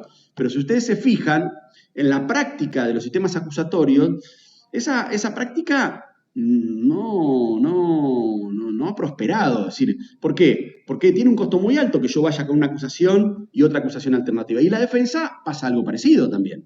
Si yo voy con una defensa, pero tengo una defensa alternativa por si la primera no prospera, pierde credibilidad, ¿no? Pero bueno, claramente como defensor me tengo que quedar abierto a eso y eventualmente tendré que poder explicarlo. Poder explicar, decir, mire, yo venía por aprobar acá que mi defendido no era el autor, pero a partir de lo que pasó en el juicio, cuestiones que no deberían pasarme, pero pasaron, se revelaron en el juicio, estoy alegando finalmente por una legítima defensa. No hay impedimento para que lo haga. Esto que vos mencionás de acusación alternativa, ¿también se utiliza en la provincia de Buenos Aires? Pues es la primera vez que lo escucho. Sí, la acusación alternativa es una previsión del código. De hecho... Porque no se utiliza mucho, eso te iba a decir. O sea, no se utiliza. Está, pero no... Pero si ustedes no sé si se acuerdan un caso famoso que hace poco salió una serie, ustedes se van a acordar por la serie, porque eran chicos cuando pasó esto, pero el famoso caso García Belsunce. ¿Se acuerdan de María Marta García Belsunce? No, yo no. María Eugenia no se acuerda de lo más mínimo. Bueno, fíjate, en Netflix hay una serie que se hizo a partir de ese caso, fue sumamente traumático en un momento en nuestro país. Y ese caso, que es de la provincia de Buenos Aires, es de Pilar. Esperen que voy a conectar la compu que se me está quedando sin batería. Era antes del juicio por jurados, pero ya era el sistema acusatorio. Ese caso fue con una acusación alternativa. El fiscal fue con una acusación alternativa. Acusaban al marido de María Marta García Belsunce como autor del homicidio y subsidiariamente como encubridor. ¿Y qué pasó? Obviamente, lo condenaron por el encubridor, no lo condenaron por el homicidio. ¿Por qué? Porque al momento de la definición, aun cuando no había jurado en ese punto, pierde mucha credibilidad. Si el mismo fiscal que viene habiendo investigado el caso y todo y dice, mire, yo estoy convencido de que este tipo es el autor del homicidio, pero igualmente le digo que si ustedes no se convencen de eso, podría haber sido el encubridor. Entonces, quien escucha eso te dice, bueno, tan convencido no estás, ¿no? Entonces, eso existe. Aparte dice la defensa, porque ahí la defensa se agarra de que, bueno, del encubrimiento y directamente ya no se lo puede acusar. Sí, bueno, lo que pasa es que la acusación alternativa, al momento de definir la acusación, se define si va a ser una o la otra. Entonces la defensa ya prepara toda su producción de prueba para el juicio para una de las dos. En esta audiencia de la etapa intermedia se definía eso. ¿Cuál era la acusación que iba no, pensé que podía ir con las dos. O sea, si acusaba de las dos formas, o sea, esto se lo lleva a la audiencia. Perdón, podría llegar al juicio con las dos. Llegar al juicio con las dos. Pero la defensa ya sabía. La acusación principal es esta y la alternativa es esta. Entonces tenés que preparar para las dos. Sí, es bastante traumático y bastante complejo para la defensa. De hecho, fíjense que, ¿por qué? Porque en ese punto ocurre algo que algunos códigos ya más modernos lo han resuelto. Porque puede pasar que vos prepares tu defensa para defenderte del homicidio y del encubrimiento, y que alguno de esas estrategias de defensa sean contradictorias. Es decir, vos, al defenderte por el encubrimiento, te estás incriminando por el homicidio, o al defenderte del homicidio te estás incriminando por el... Bueno, y eso era un problema, y eso debía ser planteado y resuelto. Entonces, si existía ese problema, vos tendrías que plantearlo y el juez debería evitar que eso ocurra. Esto pasa hasta en algunos casos, y algunas provincias lo han resuelto, entre ellas Río Negro, de casos con varias acusaciones. Casos que llegan a juicio con una acusación de la Fiscalía y con 2 o 3 querellas, por ejemplo. Un caso famosísimo fue el caso de ¿cómo se llamaba el boliche? De Cromañón. Caso Cromañón tenía una acusación la Fiscalía y había varias querellas. ¿Y qué pasa? Las querellas y la acusación principal de la Fiscalía podían tener algunas variaciones respecto de la acusación, ¿no? Acusar por homicidio, el otro por homicidio calificado, había problemas ahí. Y ahí había un problema de que las defensas tenían que enfrentarse, prepararse para todo ese abanico de acusaciones, y a veces pasaba esto que yo te decía, que yo para defenderme de uno me tengo que incriminar de aquel otro. Entonces, algunos códigos ya establecieron como un requerimiento de esta instancia, de la etapa intermedia, donde el juez puede obligar a la acusación, a las acusaciones, si hubiera más de una, fiscalía y querellas, a unificar acusación y hacer una acusación única, para garantizar la posibilidad del derecho de defensa real, ¿no? Pero eso puede pasar también. Lo mismo no ocurría con el tema de las penas, de que de alguna forma se discute la pena en un momento posterior al juicio, justamente por el tema de la calificación. Uno va por una calificación determinada, pero eso se discute en una especie de proceso aparte, justamente para no menoscabar de alguna forma la credibilidad al momento de pedir la condena o la inocencia del imputado, ¿verdad? Sí, eso es la discusión de la cesura de juicio, ¿no? De separar la discusión sobre la pena en otra audiencia. Sí, eso Eso se fue incorporando en los códigos acusatorios y se transformó en una cuestión imprescindible en los procesos con juicio por jurados como el de ustedes. Es decir, en un proceso por juicio por jurado, sí o sí, la cesura del juicio, porque pasa lo que decís vos, Enzo.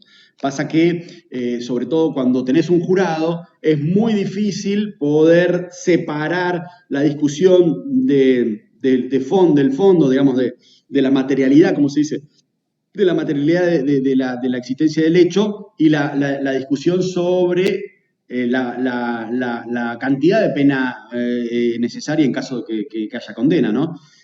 Pasa que Eso en realidad tiene lo que mucho hace que el ver, jurado... perdón, con un déficit que tenemos muchísimo en el derecho penal sobre el estudio, el análisis y la discusión sobre las penas, ¿no? Y la ponderación de las penas. Entonces, lo que se busca con la cesura de juicio es separar para, como dice Enzo, entre otras cosas, no mezclar la discusión sobre la materialidad del hecho. El hecho ocurrió, no ocurrió, está aprobado, no está aprobado, y luego, si está aprobado, qué cantidad de pena es necesaria para ese juicio. Y sobre todo, para hacer que esa discusión sea más profunda, ¿no? Sea más profunda, con prueba pertinente a discutir eso. Porque si no, lo que pasaba es que esta discusión no existía y había cierta indefensión por parte de las defensas, porque te pedían 15 años como te pedían 8, y no es lo mismo que te pedían un homicidio 8 años o 15. Entonces, ¿por qué me pedís 15 y por qué me pedís 8? Entonces, para que yo me pueda defender, si me decís, hey, te pido 15 porque el hecho generó un daño de estas características, porque, bueno, todos los parámetros del 40 y 41, ¿no? El acusado, esta no es la primera conducta de estas características que comete, ya tiene una condena anterior, bueno, y todas las valoraciones que hay que hacer con relación a la ponderación de la pena aplicable en el caso concreto. Claro, quizás el temor de la defensa de alguna forma alegar la inocencia completa de su defendido y después ante el rechazo de esos planteos perder credibilidad al momento de a lo sumo poder disminuir la pena que le corresponda. A eso iba más que nada. Sí, tenés razón, sí, tu comentario iba por ahí. Sí, porque esto pasa totalmente. Esto pasa, a ver, esta cuestión de la subsidiariedad. Miren, este señor es inocente y yo me gasto todas mis energías en probar que es inocente. Y si en la misma audiencia, cuando en el medio, cuando termino de discutir esto que el señor es inocente, digo, bueno, pero miren, si ustedes no están de acuerdo conmigo que es inocente, yo les pido que le pongan el mínimo en la pena. Ahí pierdo muchísima credibilidad. Entonces, la cesura de juicio me permite esto, discutir a fondo si el tipo es culpable o no es culpable y luego pasar a discutir qué pena corresponde que se aplique para el caso. Perfecto, bien. Gracias. Bueno, chicos, ¿qué más quieren que hablemos de esto? Sí, perdón. Sí, para que quede bien claro. Una vez pasado que nosotros, bueno, pues hicimos la presentación del hecho, la vinculación del hecho del imputado, la prueba de vinculación, nosotros ahí pasaríamos a la pretensión punitiva y al tribunal competente. O sea, pasando la etapa de prueba, pasamos esas dos etapas, ¿no? A ver, ¿cómo empieza la audiencia? La audiencia, se abre la audiencia de la etapa intermedia, se le da la palabra a la fiscalía pone en conocimiento cuál es el hecho que pretende llevar a juicio, cuál es la calificación legal y cuáles son las evidencias. Se le da la palabra a la defensa para que, si quiere hacer ese alegato, lo haga, lo hace. Luego se discute la admisibilidad de la prueba con el formato escalonado que vimos, convenciones probatorias, se define la apertura o no de juicio y ahí se define competencia y demás. ¿Por qué? Porque recién ahí va a tener definido el juez si el caso se abre a juicio, con qué calificación legal, porque puede haber variantes también. Si no te admitieron cierta prueba y, por ejemplo, se te cayó el agravante, puede ser que sea admitido por el delito base. Podría pasar. ¿Ah? Entonces, ahí es donde ahí se va a definir competencia, tribunal que interviene, y bueno, y el hecho, ya el hecho cerradito, ese hecho no se toca más, ese hecho no se le toca una coma, calificación legal sobre la que se va a discutir y con qué prueba se va a discutir todo esto. Y en qué tribunal, con qué competencia, si va a ser jurado, si no va a ser jurado, bueno, todo lo que tenga que cada legislación provincial tenga prevista respecto de esta determinación. Bien, buenísimo. Sí, quería hacer énfasis en esto porque, como para que quede claro en la clase práctica, el tema de las etapas. Perfecto. Que por ahí ya hemos tenido tropezones en audiencias anteriores en no tener claro bien esto.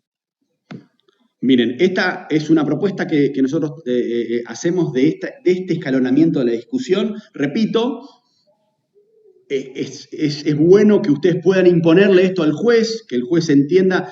Me parece que lo ideal sería que todos los jueces lo hicieran de esta manera, pero algunos jueces por ahí lo entienden de otra, pero si ustedes pudieran imponerle esto a los jueces sería bárbaro porque les permite, depende del rol que les toque, ¿no? Pero les permite hacer esta discusión que es más racional respecto de la admisibilidad o no de la prueba.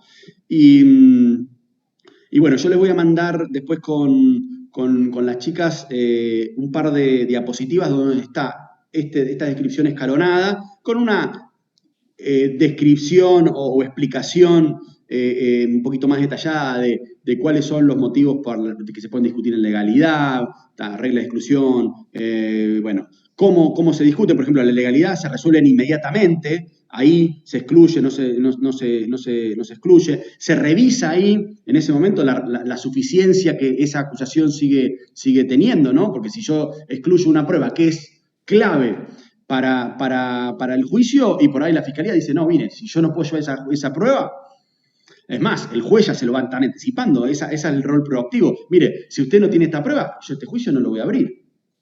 ¿Ah? Entonces, ahí donde por ahí el fiscal va a decir, bueno, pide un cuarto intermedio, voy a revisar mi caso, puedo insistir porque creo que con otra prueba voy a lograr probar lo mismo, o puedo conversar con la contraparte y buscar una salida alternativa. Así, ahí eso requiere tal vez un ajuste de la acusación. Y bueno, y también algunos datos respecto de pertinencia, cuáles son los motivos por los cuales de discutir pertinencia, cuáles son los hechos controvertidos, no controvertidos,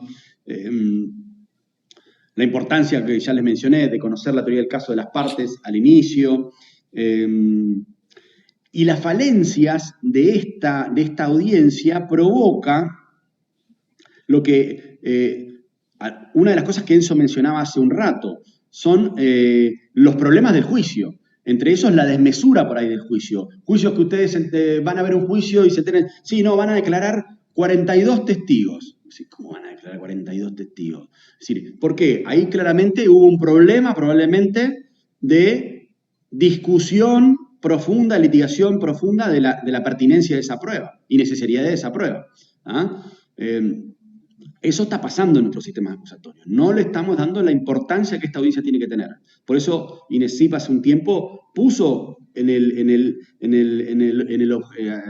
centro de la escena hacer audiencias de esta característica, porque estamos teniendo problemas con este tipo de audiencias. Yo tengo y sobre todo por ahí... bueno, perdón, de nuevo.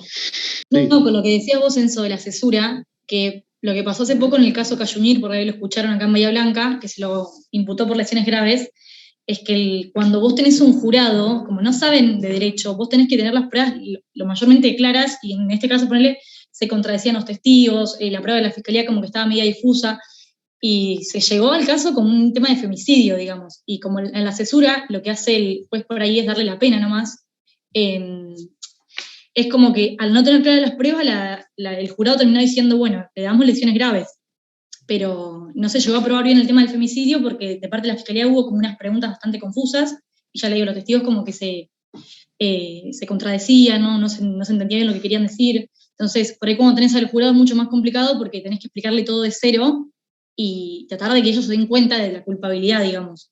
Y por ahí creo que eso cambia, no sé si estoy bien diciéndolo, que el juez va en el juicio normal, sí, lo acusa y le da la pena, digamos, pero bueno, en el jurado se decide la culpabilidad y después en la cesura únicamente lo que hace el juez es darle la cantidad de pena, digamos. O de que lo... Sí, eso es así, exactamente así, Eugenia. Y eso es la importancia que tiene esta audiencia, ¿no? Esta audiencia tendría que terminar, cuando terminara esta audiencia, uno tendría que poder explicarle a un tercero imparcial, como decimos mucho en el derecho, en 8 palabras claramente de qué va a tratar este juicio.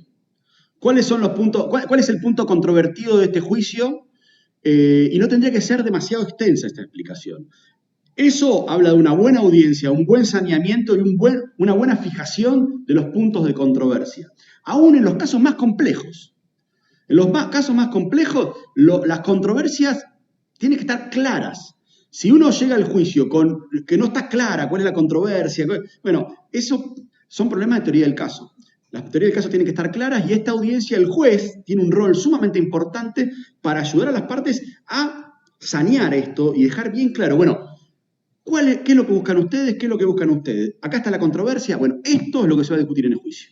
Se va a discutir en este marco fáctico, con este marco legal, digamos, con esta calificación legal y con estas pruebas que hemos decidido acá que son admisibles. Pero esto es lo que se va a discutir.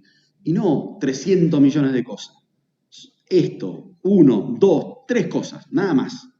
¿Ah? Y eso sería lo ideal que pasara en esta audiencia, que claramente saliera definido de aquí cuáles son los puntos de controversia y no fuera una confusión como lo que hablabas vos, María Eugenia, que hace que pase lo que decíamos hace un rato, que los jurados absuelvan porque la acusación no es clara, porque la prueba no fue pertinente, fue sobreabundante, el juicio se extendió muchísimo, los testigos declararon un montón de cosas que eran innecesarias. Bueno, esos son problemas de teoría del caso y de audiencia, de preparación de caso y control de acusación. Es que en este caso la Fiscalía le había hecho una sola pregunta al jurado, así que para que te des una idea, o sea, nada completamente. Entonces el jurado, claro, cuando vio la prueba, hasta nosotros ya salimos del juicio diciendo, sí, le van a dar lesiones graves, pero porque no estaba nada claro. Y claro, vos siendo jurado, no sabiendo nada de derecho, estás como en una posición de, bueno, elijo por ahí lo que entendí. Sí, tal cual. Sí. Entonces ahí fue como que se cerró bastante mal por esa razón, porque la Fiscalía tampoco de su parte dio mucho. Claro. Y ahí, sí, Agustina. Perdón, lo que yo vi, creo que fui muy poco, estuve haciendo una pasantía en un tribunal, y lo que a mí me pasaba que me resultaba muy raro era que ponían a 10 policías como testigos, que son policías que hacen allanamientos, capaz que, no sé, por mes un montón, y ponían a los 10 para hablar del allanamiento. De lo mismo. Lo mismo, y todos te decían, ponele, eran casos de trata muy, muy lejos en el tiempo, porque también es lento, y hacía 10 años que le había pasado. Sí, Entonces imagínate. el policía como que terminaba diciendo, qué sé yo, sí, no sé, y la fiscalía, o sea, y terminaron absolviendo a 2 de los imputados, eran 3, pero claro, es como que ahí tampoco, yo veía, pero ¿por qué les pusieron a los 10 a hablar de eso? Obvio, tal cual. Ahí es un tema de teoría del caso y que se debate en esta audiencia de etapa intermedia. A ver, si vos querés establecer que los allanamientos pasó tal y tal cosa, bueno, hablá, investigá, ve cuáles de los 8 policías que estuvieron tienen claro qué fue lo que pasó. Llevá 2. ¿Por qué? Porque por otro lado pasa algo que también hay que tener en cuenta, que la atención de esos jurados es limitada.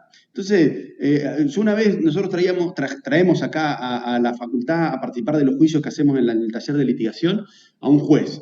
Y el juez una vez nos dijo, mira, yo la verdad que me encanta venir acá porque, obviamente porque forma parte del ejercicio, ¿no? Pero acá viene un policía a hablar del tema y ya está, porque con eso alcanza. En tribunales me traen 3 policías a hablar de lo mismo y yo cuando termine de hablar el primero, aparece el segundo, empiezo a hablar de lo mismo, ya bajo la persiana, ya no presto más atención, porque ya pierdo totalmente el interés en lo que está pasando. Y eso hay que tenerlo en cuenta también al momento de preparar los casos. Y sobre todo con un jurado. Otra cuestión que se me viene a la mente en este momento es si se diferencia en algo esta dinámica que venimos hablando de esta audiencia en específico, cuando el delito en cuestión es materia de competencia federal. Es decir, cuando nos tenemos que manejar con el Código Procesal Federal, que acá veo que está explicitado en un artículo solo, pero por ejemplo, si yo me voy al Código Procesal de Neuquén, por dar un ejemplo, se regula el instituto con mayor detenimiento y de forma más explícita. No sé si se entiende un poco para dónde voy. Sí, a ver, esto lo dije un poco al principio. Hay distintas redacciones de esta etapa, ¿no? De la audiencia de la etapa intermedia. Nosotros acá teníamos una, después se modificó, Neuquén tiene otro formato. A ver, lo importante es entender el sentido, el objetivo, cuál es el objeto de esta audiencia, y después estar con ese conocimiento preparado para cualquier formato de audiencia. Es decir, mira, yo lo que tengo que discutir acá es la admisibilidad o no de la prueba y la apertura o no del juicio. Yo eso lo puedo hacer de manera escalonada porque me resulta más claro para que la decisión sea más razonable. Bueno, y los formatos que tengan, a ver, el Código Federal, el actual vigente, por ejemplo, en Bahía Blanca y en Santa Rosa, el federal, no, todavía el mixto, es una locura, no tiene ni siquiera el acusatorio vigente, solo está vigente en Salta, en Rosario, en Mendoza, donde está avanzando la implementación, pero el INESIP probablemente si lo haga, lo va a hacer con un código similar al federal aprobado, que es bastante parecido a lo que estuvimos hablando hasta acá, una audiencia donde se hace todo, control de la acusación, admisibilidad o no de la prueba y apertura o no de juicio, todo junto. Es bastante parecido al de Neuquén, de Río Negro. Perfecto, porque esa justamente ese era mi temor, o sea que al no estar explicitado el proceso, en este caso en el Código Procesal Federal, se maneje de alguna forma distinta o incluso no tenga las mismas posibilidades de plantear lo que podría plantear con un Código Procesal provincial quizás más completo en esa área, o que esté regulado con más detalle cómo darse el manejo de la audiencia en particular. Bueno, ahí les digo algo. No se olviden algo que decía un profe que yo tuve en el posgrado que me dejó esta gran enseñanza. Los códigos procesales no son otra cosa que la reglamentación de la Constitución. Los códigos procesales no son otra cosa que la reglamentación de la Constitución. ¿Qué quiero decir con esto? Que aun cuando un código procesal no te prevea ciertas cuestiones, vos tenés que tener en claro cuáles son las garantías constitucionales en juego, cuál es el sistema de garantías que está en juego, ¿no? Y con esto que estuvimos hablando hasta acá, a vos te tiene que alcanzar como para poder decir, bueno, mire, no importa que no esté previsto, pero acá se está violando el derecho a la defensa a juicio. Aun cuando no haya una previsión legal, se viola el derecho de defensa de mi representado, por lo tanto, planteo ciertas cuestiones. Bueno, después el juez te dirá que sí, que no, pero aun cuando el código no lo habilite, si hay una garantía constitucional en juego, vos tenés que plantearla. Vos la tenés que plantear. Perfecto. Muchísimas gracias. Bueno, chicos, y como para ya ir cerrando y dejándolo a Francisco. Francisco, ¿qué bibliografía recomendás por ahí? Bueno, comentaste el artículo tuyo sobre audiencia preliminar. No sé si nosotros trabajamos con el manual de Leticia Lorenzo, de litigación. Yo les recomiendo el manual de Leti. Yo les voy a pasar estas diapositivas donde está trabajado ya así de manera más actual el tema de la etapa intermedia. El artículo mío se los paso. Es un artículo que ya tiene bastante tiempo. Era una cuestión, un abordaje más general, no tan específico de la audiencia. Pero si quieren pegar una mirada lo pueden mirar. Y el artículo, el libro de Leti. Eso. Perfecto, y con estas diapositivas van a estar bien. Yo le diría que cuanto más mejor. Todo lo que nos pueda brindar, en mi caso, bueno, por ahí tengo algún artículo actualizado que trabajó Leticia, que por ahí es más específico todavía. Se los puedo mandar también, lo voy a buscar. Creo que lo tengo. Y todo lo que tenga va a venir bien porque estamos medio... O sea, ideas. Igual el libro de Leti creo que explica bastante bien, y si tenemos el artículo de Francisco con las diapositivas, no sé, creo que es suficiente por una cuestión de que yo leí el libro de Leticia y me pareció re explicativo, y ya sumándole este artículo. Y todos los profesores lo vienen recomendando porque, bueno, la clase, le comentamos a Francisco, la clase pasada la dio Chirinos, también mencionó el libro de Leticia, así que bueno. Menos es más, nada. Sepan algo, hoy Leti es... de nuestra generación es nuestra referencia. Leticia Lorenzo a nivel país es la autora que tiene más claro los sistemas acusatorios en nuestro país. Eso sépanlo. Es decir, de quienes seguimos a Binder y demás, somos todos Salieris, como dice la canción de Charlie, Salieris somos todos Salieris de Binder y después nuestra generación Salieris de Leticia. Leti es quien más claro tiene, así que lean eso, que seguramente les va a aclarar mucho, mucho la cuestión. Genial, genial. También Perfecto, está invitada a muchas gracias. participar, así que... Bueno, Bueno, Francisco, de chicos. nuevo, entonces, muchísimas gracias por el tiempo. Así que bueno, estamos en contacto para que me pases esa información, así se la paso a los chicos que están. Dale, mañana te la paso. Mañana me organizo y te la paso. Muchas Sí, gracias. sí, chicos. tranquilo, tranquilo. Bueno, gracias. Chao, Hasta hasta luego. luego. Gracias. Hasta Chao, luego, chao. nuevamente gracias. Gracias a ustedes, chao, chao.